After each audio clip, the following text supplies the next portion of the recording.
రాణి రాణి రాణి వద్దు రాణి, అతనికి పోటీగా నిలబడద్దు రాణి, వాడి మహా మోసగాడు రాణి. మీరిలా భయపడ్డం వల్లే వాడికి పొగరెక్కువైపోయింది. నువ్వు నిజంగా వాడికి పోటీగా నిలబడతావా? అవును, ఖచ్చితంగా వాడిని ఎదిరిస్తావా? ఖచ్చితంగా ఈ ఎలక్షన్ లో వాడిని ఎదిరించి గెలుస్తాను. రాణి, నీకు నన్ను సాయం చేయమంటావా? నీతో కలిసి వర్క్ చేయమంటావా? వచ్చే ఏంట్రా కొంప మునిగిపోయింది. ఈ కాలేజీ కట్టినప్పటి నుంచి నువ్వే ప్రెసిడెంట్ నువ్వే అనేది నిన్న పుట్టిన బిడ్డకు కూడా తెలుసు. నీకు సొంతమైన ఆ పదవికి ఒక అమ్మాయి బతికింది. అమ్మాయి? అవును. ఎవరది? చాలా ముఖ్యమైంది.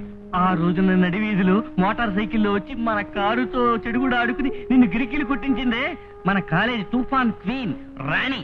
అదే నీకు పోటీగా నిలబడుతోంది. గెలుస్తుందా? నన్ను ఎదిరించి గెలుస్తుందా? చెప్పడానికి వీల్లేదు, గాలిడిపోతుందో తెలీదు. ఒక ఆడపిల్ల చేతిలో ఓడిపోకూడదురా. ఎన్ని లక్షలు ఖర్చైనా సరే దానంతు చూడాలి. తొందరపడకండి. మొత్తం మీద ఈ వ్యవహారాన్ని ఒక కొత్త పద్ధతిలో నడిపిస్తాను.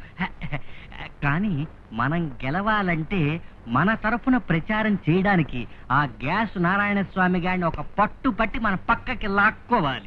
నన్ను మీరందరూ చేరి గొప్పగా గ్యాస్ కొట్టాలంటున్నారే, ఈ దేశం బాగుపడుతుందటయ్యా. నేను ఎందుకు గ్యాస్ కొట్టాలి? నా పరంపర రోజు పరంపర. ఇలా చూడు, ఇండియాను కనిపెట్టింది వాస్కోడి గామా, విజయవాడని కనిపెట్టింది మా అమ్మకి మామ. అలాగా? అవును. అసలు ముందు ఈ విజయవాడకు వచ్చినప్పుడు ఈ గవర్నర్పేటలో ఒక కిల్లే ఉండేదట, అందులోనే ఆయన ఉండేవాట. కంపెనీ కోసం నలుగురిని రెండయ్య అని పిలిచేట. అలాగే సిటీ డెవలప్ అయింది. ఎందుకు గ్యాస్ కొట్టాలి? రే కుమార్, అక్కడ చూడరా, కొత్తగా వచ్చిన ఫస్ట్ ఇయర్ స్టూడెంట్స్ తో ఏమిటో గొప్పగా గ్యాస్ కొట్టేస్తున్నాడు గ్యాస్ నారాయణ స్వామి. నారాయణ నమస్కారం. నమస్కారం.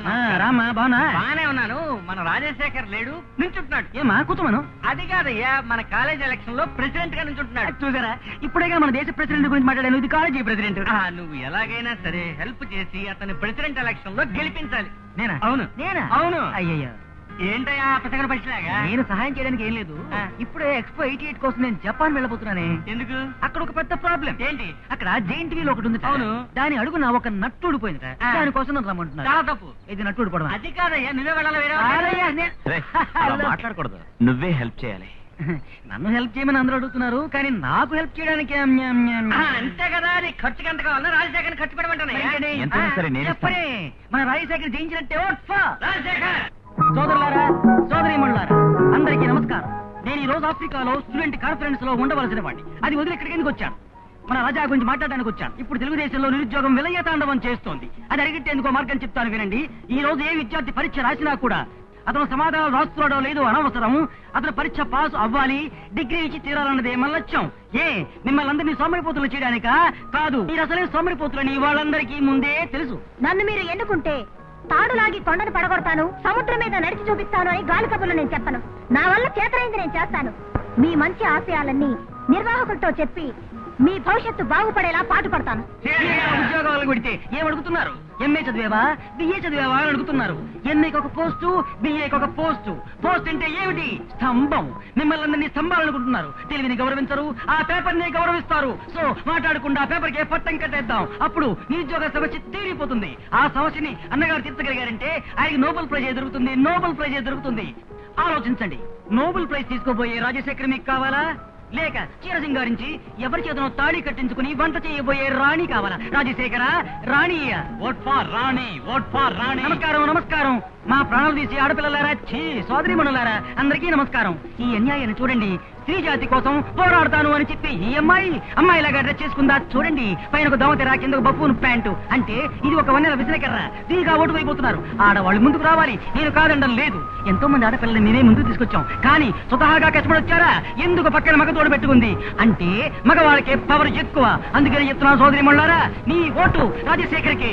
Vote for Rajashekar. చైతే ఓట్ ఫర్ రాజశేఖర్. మీరు చెయ్యొద్దు. Vote for Rajashekar. కానీ నా ఓటు నీకే వేస్తారు. మీరు చేతి అమ్మా, వదిలేమ్మా. Vote for Rajasekhar.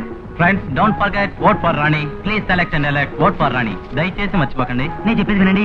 రాజశేఖర్కి ఓటు వేయండి. అది దేశానికి ప్రెసిడెంట్ కాబోతున్నాడు. అతను మాత్రం ప్రెసిడెంట్ గా వచ్చేస్తే మిమ్మల్ని అందరినీ మంత్రులు చేసేస్తాడు. నీకో శాఖ, నీకో శాఖ, నీకో శాఖ, నీకో శాఖ, అందరికీ తలో శాఖ. Vote for vote for vote for vote for vote for vote for vote for vote for vote for. Madam, నిన్ను చూసి నేను చాలా జాలి పడుతున్నాను. పాప, నువ్వు ఆడపిల్లది. ఇలాగైనా ఈ ఎలక్షన్ లో ఓడిపోతావు. ఓడిపోయి ఇంటికి వెళ్ళి అయ్యో అని ఏడుస్తావు. ఆడపిల్ల ఏడవడం చూస్తుంటే మేము ఊరుకోలేము, పరిగెత్తుకుంటూ వచ్చి పట్టుకుంటాం. మీరంతా ఆడపిల్లలా? నేను ఆడపిల్లలు అన్నాను, అందుకే అంటున్నాను. నువ్వు మాట్లాడుకున్నా విరమించుకో. మేడం మీరు పోటీ చేయకుండా విరమించుకునేట్టయితే ఎంత డబ్బు ఇవ్వడానికైనా సరే మా గురువు రెడీ. గురువు తీసి పారేయండి. ఊరంతా కొల్లగొట్టి సంపాదించిన నీ డబ్బు నాకు అక్కర్లేదు. నువ్వెవరో, ఆ డబ్బు ఎలా సంపాదించావో నాకు తెలుసు.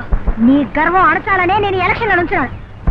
ఈ ఎలక్షన్ లో నేనే గెలుస్తాను. అది నీ వల్ల కాదు. గెలిచి తీరుతాను. It's impossible. ఏమిటి పందెం? నేను గెలిచి నువ్వు ఓడితే గుడ్డలు లేకుండా కాలేజ్ కాంప్లెక్స్ అంతా తిరిగి రావాలి. సరే, నేను ఒప్పుకుంటాను. కానీ ఒకవేళ నేను గెలిచి నువ్వు ఓడిపోతే? నా చరిత్రలో లేదు. ఒకవేళ అలా జరిగిందే అనుకో. అలా జరిగితే నువ్వేం చెప్తావో నేను అలా చేస్తాను. ఓకే, ఏమిటో చెప్పు. ఇప్పుడు కాదు, రిజల్ట్స్ వచ్చిన తర్వాత చెప్తాను. అమ్మా తల్లి, నీకు 10 ప్యాకెట్లు సిగరెట్లు కొనిస్తాను. నీకు చుట్టలే కొనిస్తాను. వీడికి గుడ్ల కొట్టు ఒకటి ఉంది. అందరికీ ప్రేమ చీరలే కొనిస్తాడు. చేత్తో గజం పత్త పట్టుకోకుండా కొలవకుండా ఇచ్చేస్తాడు. ఆశ్చర్యపోతారు. గాజులు కొట్టి ఇంకోటి నేను తీసుకున్నా కాదండు. అమ్మా తల్లి, నువ్వు మహాలక్ష్మిలా ఉన్నావు. కొంచెం ప్లీజ్ ఓటేయమ్మా. ఏంట్రా మా దగ్గర గురించి కన్ఫ్యూజ్ చేస్తున్నావు? సోదరులారా, నేను చెప్పేది వినండి. వీళ్ళకి ఓటేయకండి. 10 ప్యాకెట్లు సిగరెట్లు. లంచం ఇస్తాను ఓటు అడుగుతున్నాడు. దేశద్రోహి వీడు. రై లోపల తోసేస్తారు. 7 సంవత్సరాలు 7 years ఇంప్రెసన్మెంట్. రై మర్చిపోకండి, ఓట్ ఫర్ రాణి. దుర్మార్గుడా, రై నన్నే దేశద్రోహి అంటావుట్రా. అయ్యో, నా పరంపర గురించి తెలియకుని మాట్లాడుతున్నాడే. మా తాత ఎవరు తెలుసా? మా అవ్వకి మొగుడు సడన్ గా పోయాడు. అయ్యో, రిజల్ట్ ఇప్పుడే చెప్పేస్తున్నారే.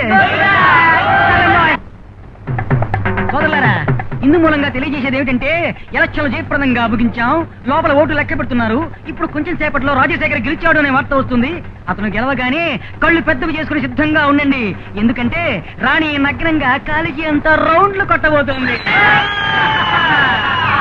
రాణి గెలిచిందే.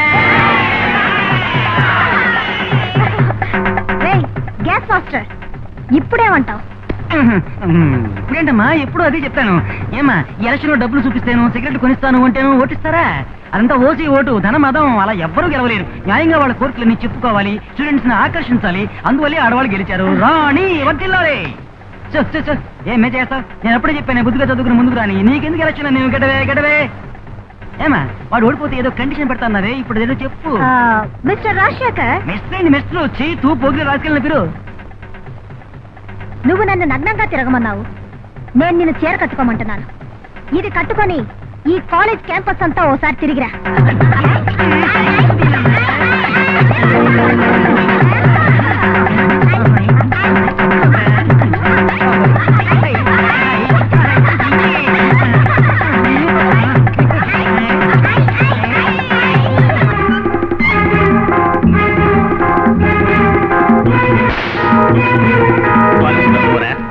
మన ఆస్తి ఏమిటి, అంతస్తు ఏమిటి? ఒక ఎలక్షన్ లో నిలబడ్డాడట, అమ్మాయి ముందు ఓడిపోయాడట, చీర కట్టుకుని గాడిదనెక్కి ఊరంతా ఊరేగాడట. ఎంత అవమానపడిన తర్వాత అక్కడే ఆత్మహత్య చేసుకుని చచ్చుండొచ్చు. ఏయ్, అది నీకు చీర కట్టలేదురా, నా గౌరవానికే సమాధి కట్టింది. ఒక ఎక్స్ ఎమ్మెల్యే, ఒక ఎక్స్ ఎంపీ, చైర్మన్ చంద్రశేఖర్ కొడుకు ఇటువంటి గతి పట్టిందని బయటికి తెలిస్తే ఎవడ గౌరవిస్తాడ్రా? దీనికి ఇప్పుడేం చెప్తావు? ఏం చేయమంటావు? నన్ను అడుగుతున్నావా? నిన్ను ఈ స్థితికి తెచ్చిన ఆడదాని అహం అణచివెయ్యి. దాని కుటుంబానికే తీరని కళంకం ఆపాదించు. నేను చెప్పిందంతా చేసి నీ మోహన్ నాకు చూపించు. అప్పుడే నా కొడుకు అనిపించుకుంటాను. అదిగో సైకిల్ మీద పోతుంది, అదే రాణి. అవును, అదే అయ్యగారు చెప్పినట్టు దాని అంతు తేల్చేయాలి.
లేదు.